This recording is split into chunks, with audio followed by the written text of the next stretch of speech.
Kasus tambang pasir ilegal di kawasan Taman Nasional Gunung Merapi, Magelang, Jawa Tengah, menjadi perhatian serius Komisi 4 DPR RI. Aktivitas tambang tanpa izin tersebut tidak hanya merusak ekosistem Taman Nasional, tetapi juga menimbulkan kerugian negara yang diperkirakan mencapai 3 triliun rupiah.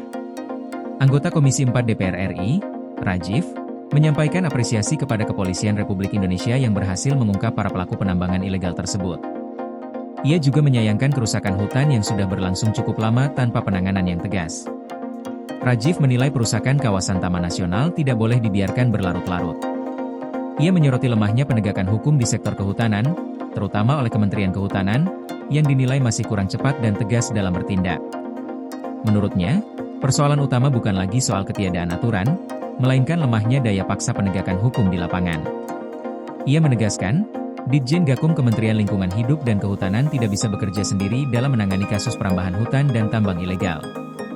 Oleh karena itu, pelibatan kepolisian, khususnya Bareskrim Polri, harus menjadi bagian integral dan sistematis dalam setiap upaya penegakan hukum di kawasan hutan dan Taman Nasional.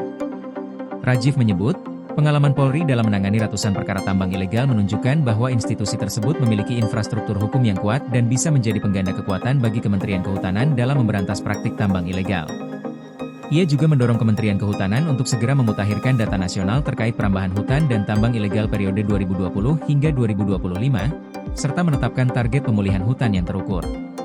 Selain itu, Rajiv menekankan pentingnya memperkuat kapasitas dan sumber daya Ditjen Gakum agar dapat menjalankan tugasnya secara efektif. Rajiv menegaskan, hutan lindung dan taman nasional adalah warisan ekologis bangsa yang harus dijaga. Membiarkan aktivitas perusakan di dalamnya berarti mengorbankan masa depan generasi mendatang.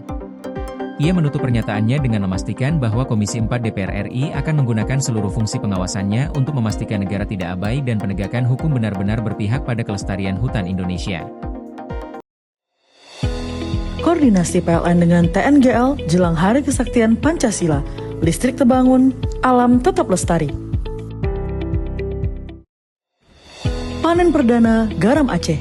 PLN hadirkan energi untuk UMKM di momen menyambut Hari Kesaktian Pancasila.